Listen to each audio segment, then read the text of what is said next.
Recentemente eu terminei Nioh, um game lançado em 2017 que foi desenvolvido pelo Team Ninja. O jogo é um RPG de ação que preza muito pelo seu sistema de combate rico, sua dificuldade insana e sistemas que são comparados aos de Dark Souls.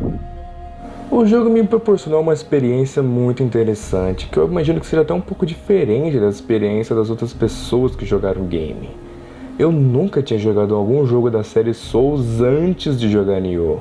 Então, tecnicamente, Nioh é o meu primeiro Dark Souls e o que me fez me interessar de fato adentrar na franquia Dark Souls. Talvez eu possa ter me encantado demais com o jogo pelo fato de ter sido minha primeira experiência com a Fórmula Souls. Mas não são apenas estes aspectos que deixam o jogo interessante. Nioh é um game que te ensina história. Exatamente, ele te dá algumas aulinhas, não tão verossímeis assim, sobre a história de um navegador inglês que se tornou um dos únicos samurais ocidentais da história do Japão. Bem-vindos ao canal Mostarda Preta, e no vídeo de hoje iremos apresentar informações e relatos sobre os personagens históricos de Nioh que foram os mais influentes para o país.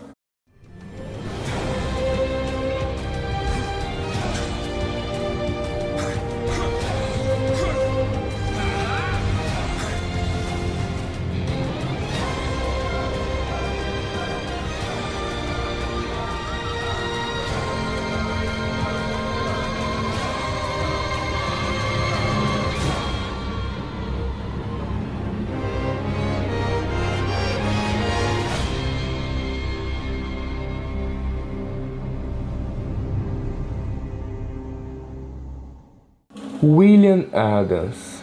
Primeiramente, vamos começar com o protagonista do jogo, William Adams. William foi um navegador britânico que nasceu em 1564 na cidade de Gillingham, acho que é assim que se fala. Seu pai morreu quando ele tinha 12 anos de idade. Após isso, ele então se tornou aprendiz de um estaleiro naval chamado de Nicholas Dickens, o qual instruiu o garoto com várias técnicas de navegação, conhecimento e construção de barcos, matemática e astronomia por 12 anos.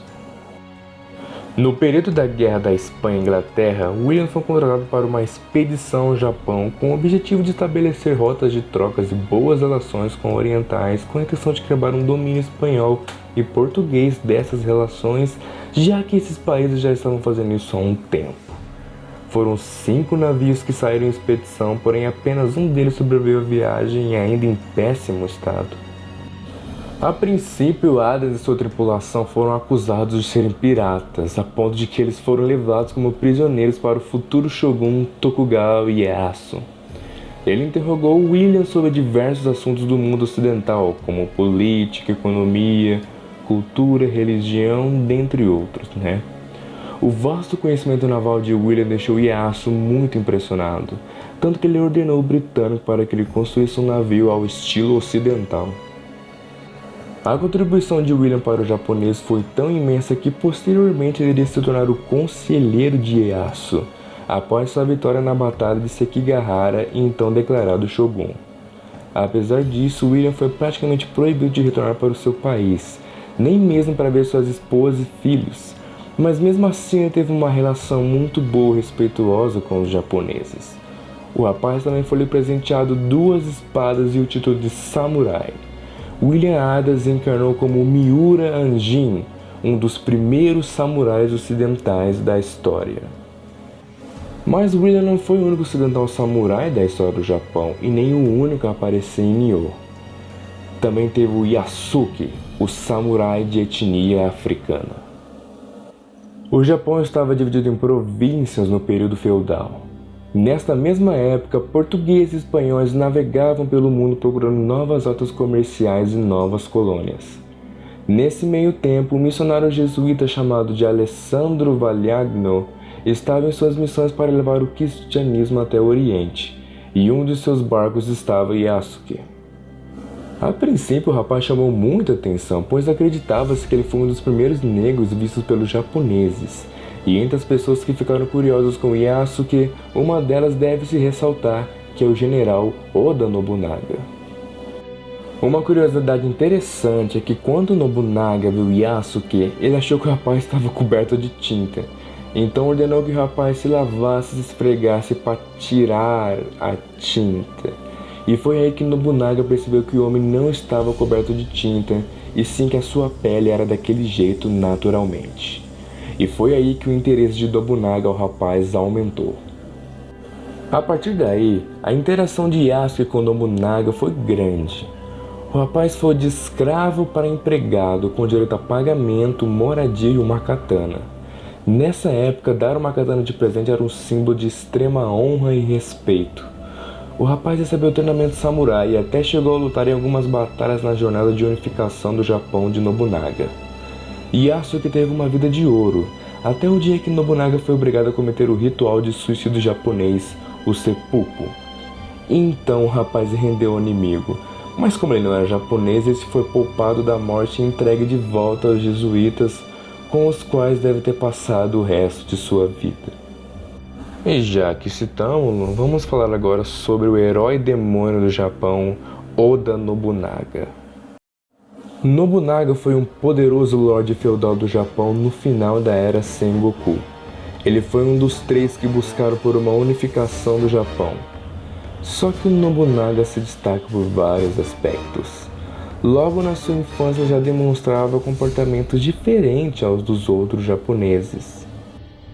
A honra para o japonês é algo essencial e servia de base para as suas ações.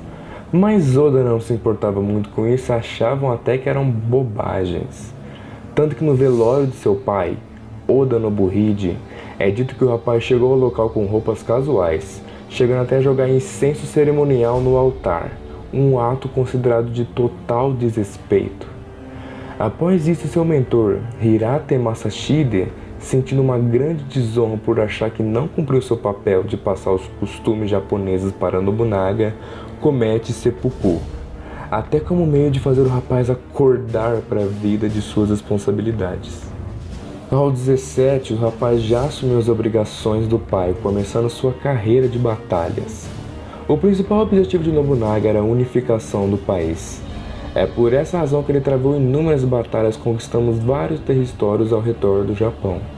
Mas o principal fator que o caracteriza como demônio é pelo fato de sua falta de misericórdia.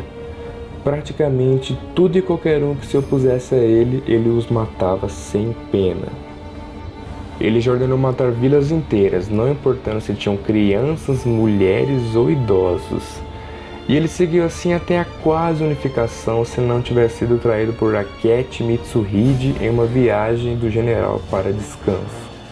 Ele tinha levado poucos homens e esses incendiaram o templo em que estava e ainda obrigaram a cometer o seppuku, como dito anteriormente. E assim se encerrou a vida de um dos maiores suzeranos da história do Japão. Algo importante a se citar sobre Nobunaga era que ele tinha um pensamento diferente para a época. Ele era muito interessado pelas coisas estrangeiras e não seguia muito a política de isolamento do Japão da época. Sua principal importância foi o começo do uso de armas de fogo nas batalhas travadas, o que facilitou em várias guerras. Ele trouxe muitas coisas boas para o país, mas ele ainda tem a marca de um demônio pelas suas ações totalmente cruéis nas batalhas. E para terminar o vídeo, eu me vejo na obrigação de falar sobre o Hattori Hanzo, que é também conhecido como Oni no Hanzo. Hanzo foi um shinobi importante da era Sengoku, sendo creditado, por exemplo, por salvar a vida do general Tokugawa Ieyasu e o ajudando a se tornar o líder do Japão unificado, além de vários outros feitos. Hanzo possui seu apelido de Oni no Hanzo, significando demônio Hanzo, pelas suas táticas destemidas que ele mostrava em suas operações. Ele começou sua carreira militar aos 16 anos. Hanzo planejou uma defesa brilhante na terra natal dos ninjas na província de Iga. Ele fez também uma batalha incrível contra o segundo filho de Nobunaga, o Oda Nobukatsu. E o Nobunaga em si, ele já buscava a exterminação do clã de Hanzo, mas ele conseguiu sobreviver a essa tentativa. Hanzo não era só conhecido pelas suas táticas ninjas brilhantes, mas também pela sua técnica com lanças. Ele liderou vários ninjas em batalhas pelo general Ieyasu. É dito que após sua vida de ninja, ele se aposentou, vivendo o resto de suas vidas como um monge pelo nome de Sainen, construído o templo Sainin-ji, nomeado por ele em homenagem ao filho de Ieyasu, Nobuyasu. Hanzo morreu aos seus 55 anos. Histórias e mitos de Hanzo não são o que faltam. Há relatos de que ele possui habilidades sobrenaturais como teletransporte, psicocinese, precognição, dentre vários outros. Só que tem uma história em particular sobre Hanzo que eu acho bem interessante de contar.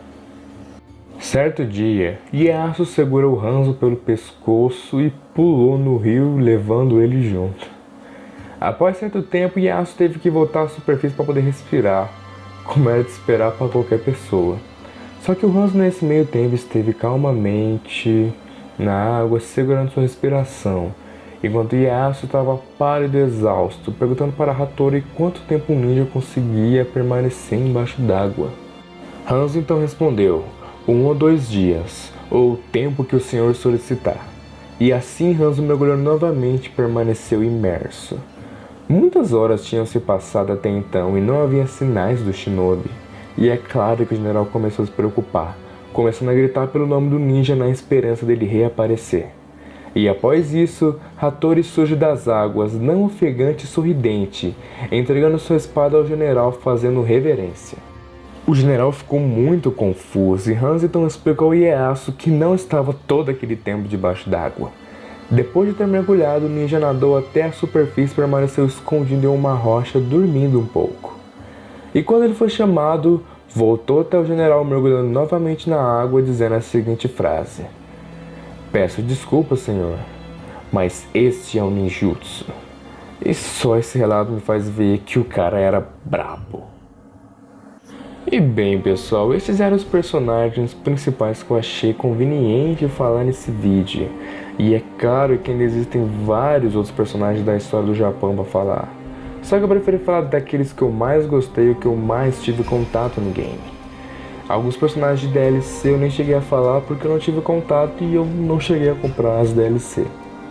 E o Nioh 2 foi anunciado e tá pra sair, né? Vamos ver como é que ele vai ser e se ele vai conseguir superar o antecessor.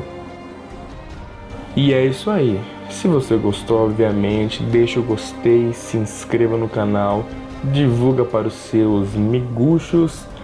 E esse vídeo demorou um pouco, mas a gente vai tentar deixar uma regularidade. Não sei o que vai ser daqui pra frente.